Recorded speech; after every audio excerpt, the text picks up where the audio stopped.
안녕하세요. 오늘은 루터 강좌 12번째 강좌입니다. 이번 강좌는 이제 다음 강좌로 마치겠습니다. 13번째 정도, 13번째 강좌로 마칠 텐데요. 그래서 오늘은 이제 그 루터의 사상에서 사랑과 정의가 어떻게 같이 가는지 이걸 보겠습니다. 그리고 이제 루터의 사상에 영향을 받은 이제 헤겔의 사상에 대해서 잠깐 짤막하게 살펴보겠습니다. 먼저 우리는 루터의 사상에서, 루터의 신학에서 자유는 항상 사랑으로 이어진다는 거. 그래서 자유는 어떤 개인주의적인 것인데 사랑 그러면 타자와의 관계를 염두에 두는 거죠. 그래서 이 두 개가 좀 역설적이다. 역설적으로 양립한다. 이렇게 볼 수가 있겠습니다. 유명한 그리스도인의 자유라고 하는 책에서 루터는 이렇게 말했죠. 그리스도인은 만물 위의 주인이며 누구에게도 예속되지 않는다. 자유를 말합니다. 동시에 그리스도인은 만물을 섬기는 종이며 만인에게 예속된다. 이건 자유가 없는 종이죠. 그러니까 주인과 종이 역설적으로 같이 있어요. 그 다음에 예속되지 않는다는 거하고 예속된다라고 하는 거하고 이게 같이 있습니다. 이걸 역설이라고 그래요. 서로 반대되는 게 같이 있는 것을. 루터는 항상 역설의 신학이라고 하는데 그래서 내면에서는 자유로워요. 그리고 외부적으로는 타자를 섬기는 사랑으로 나타납니다. 이 자유라는 말을 이제 우리가 앞에서도 봤지만 다르게 설명하면 소위 근대적 자기의식의 탄생이라고 말할 수 있는 거죠. 항상 나는 다른 사람과의 관계에서 나의 아이덴티티를 갖는 것이 아니라 보통 그렇게 하는데 중세까지는 그랬습니다. 다른 사람과의 관계에서. 그러나 루터는 자기의식 속에서 자기 정체성을 가져요. 이게 나에 대해서 있다는 게 그겁니다. 나는 나에 대해서 있다. 나와 나의 관계, 나와 타자의 관계보다도 자기의식이라는 게 나를 의식하는 거예요. 그게 제일 중요하다고 보는 겁니다. 그래서 근데 그리스도 안에서 이제 세상으로부터 자유로워지는 겁니다. 세상의 평가와 타자와의 관계로부터 자유로워지는 거예요. 이게 소위 근대적 자기의식의 탄생, 독일 관념론의 시작입니다. 칸트, 피히테, 후설 이쪽에서 나가는 겁니다. 자, 그런데 그것은 이제 독일 근대적 계몽주의 이후 관념론을 말하는 거고 독일 철학을 말하는 거고 루터 자신은 이 자유가 반드시 사랑으로 이어졌어요. 그 점에서 근대의 자율적 윤리와 루터의 신율적 윤리는 다릅니다. 그리스도 안에서 있는 자기의식과 그냥 자기의식하고는 달라요. 후설이 말하는 자기 대 자기의 관계, 헤겔이 말하는 대자적 관계 이런 거하고 달라요. 그래서 루터는 말하기를 또 그리스도 안에서 나는 타자에 대해서 있다. 이렇게 말했습니다. 결국은 나는 나에 대해서 있으면서 동시에 타자에 대해서 있는 그래서 자유와 사랑이 양립하는 이런 역할을 하게 되어 있습니다. 이렇게 보면은 루터는 기본적으로 이제 종교적 개인주의죠. 그 계몽주의자들이 만드는 개인주의는 아니에요. 루터는 종교적 개인주의를 말하는 거예요. 그리스도 안에서 어디까지나 내가 독립하는 겁니다. 세상으로부터. 그런데 이게 발전해서 이제 근대적 의미의 개인주의가 탄생한 거죠. 이런 개인주의적인 요소가 루터에게 있는데 그것과 공동체주의가 양립하죠. 왜냐하면 루터의 개인주의는 종교적 개인주의이기 때문에 하나님 안에서 그리스도 안에서 생긴 개인주의이기 때문에 반드시 그것은 타자에 대한 사랑으로 연결돼요. 그래서 개인주의와 공동체주의가 양립됩니다.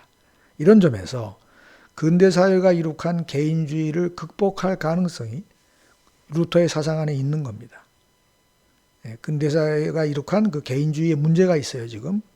그걸 공동체주의로 극복해야 되는데 그것 자체가 루터의 사상 안에 있다고 보면 되겠어요. 그래서 우리가 루터가 조금 아까 우리가 읽은 글에서 타자에 예속되어 있다는 말을 했잖아요. 이건 거의 엠마누엘 레비나스가 20세기에 조가 윤리학자라고 말하는 엠마누엘 레비나스가 타자에 대한 무한 책임을 말하거든요. 무한 책임이라는 말은 사랑을 다른 말로 표현한 것입니다. 이것은 루터에게서 이미 이제 나타나는 문제예요. 레비나스가 이제 이런 얘기를 한 이유는 서구의 근대 개인주의가 너무 차가운 개인주의로 가기 때문에 인간 사회의 문제를 해결하기 어렵다는 위기의식 속에서 타자에 대한 무한 책임으로 가게 됩니다. 이런 얘기를 했는데 결국은 그런 문제의 근원은, 문제를 풀 수 있는 근원은 루터의 신학에도 있다. 그래서 루터는 두 가지 자연법을 말합니다. 자연법이라고 우리가 말한다면 뭐냐 하면, 우리가 보통 지키는 국가법은 실정법이라고 말하죠. 포지티브 로우.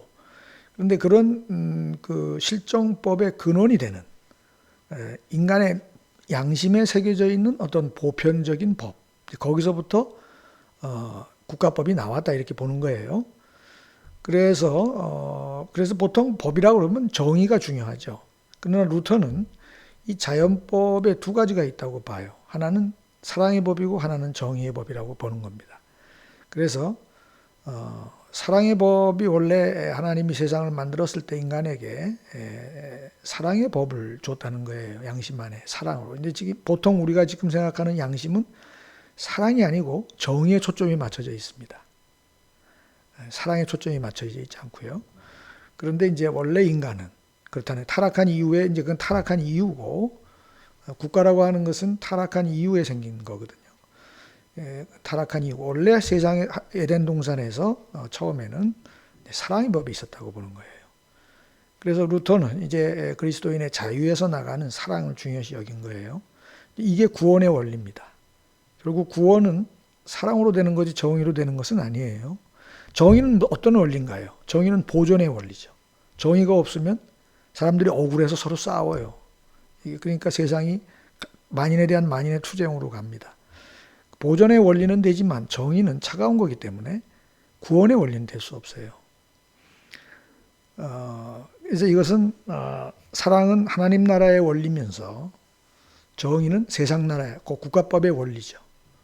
그래서 정의는 공평하고 공정한 걸 중요시 여기고 상호성의 원리에 기초를 두고 있습니다.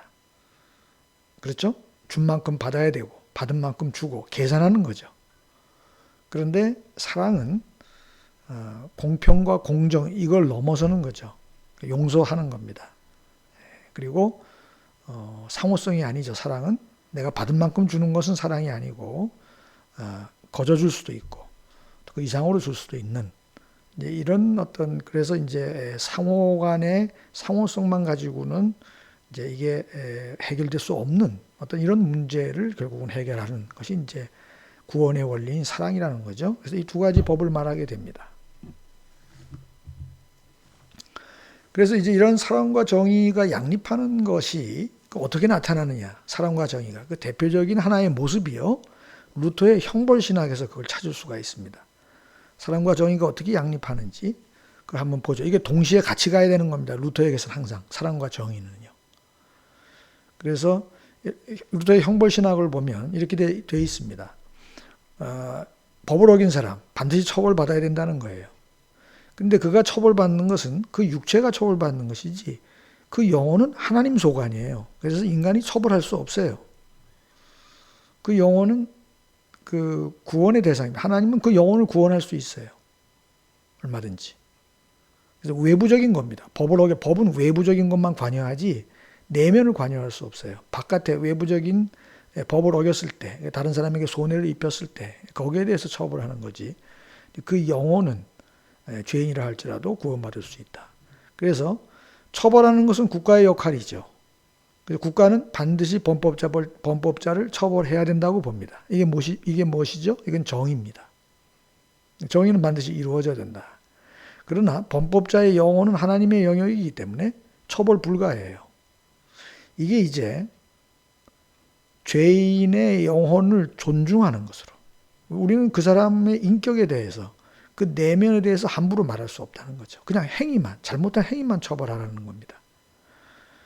그래서 이것을 이렇게 신학적으로 죄인을 보호하는 쪽으로, 죄인의 인권으로 발전하겠죠. 이게 이제 근대의 독일의 이제 칸트와 헤겔의 형벌 철학에 따르면 이게 죄인의 인권 사상으로 발전합니다. 이런 루터의 사상을 받아가지고 세속화해서 형벌 철학으로 만들죠. 거긴 그리스도 얘기는 나오지 않아요. 그러나 죄인의 인권을 보호하는 걸로, 다시 말하면 죄인의 인격을 함부로 모독하지 않는 걸로, 죄를 지었다고 해도 이건 사랑이죠. 이건 사랑입니다. 이건 정의가 아니라 사랑입니다. 잘못한 죄인이라 할지라도 그 인격을 존중하는 거. 이건 상당히 높은 수준의 정신에서 나올 수 있는 거예요. 그건 사랑이죠. 이런 식으로 사랑과 정의가 양립합니다.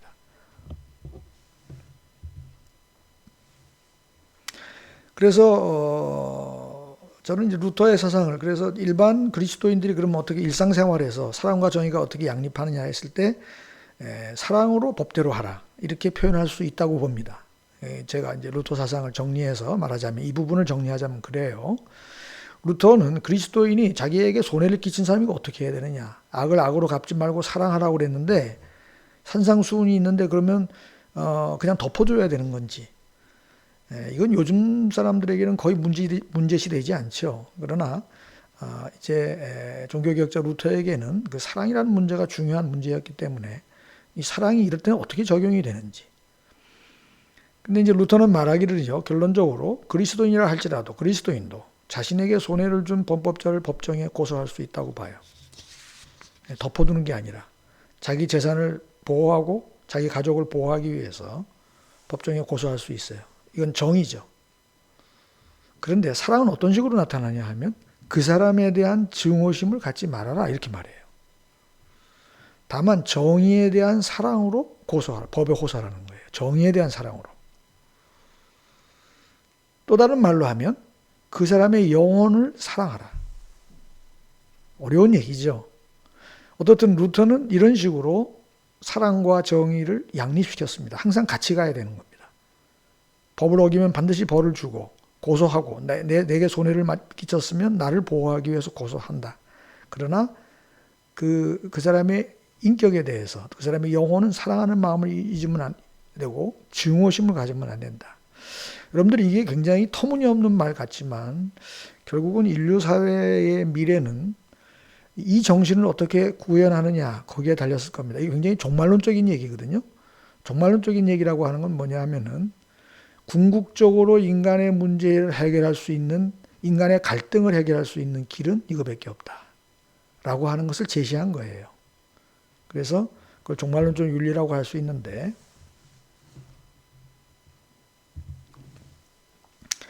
이런 것이 과연 가능한가? 루터는 말했어요. 이건 성령으로만 가능하다. 우리 인간의 힘으로 어렵죠. 어떻게 자기에게 손해를 미치고 잘못한 사람에게 증오심 없이 징계를 할 수가 있겠습니까? 그 영혼을 가볍게 여기는 마음이 어떻게 가능하겠어요? 그러니까 그건 하나님의 힘으로 해야 된다. 그리스도인들이 이제 그런 사람들이다. 루터는 그렇게 보는 거예요. 그래서 그리스도인들이 세상을 구원하는 하나님의 이제 사람들이다. 이렇게 보는 거고요. 또 다르게 한번 생각해 보면은 우리가 개인적인 삶에서 나에게 손해를 끼친 사람의 영혼을 사랑하기는 어려워요. 그러나 이런 가르침이 대중의 인권의식을 높일 수는 있습니다.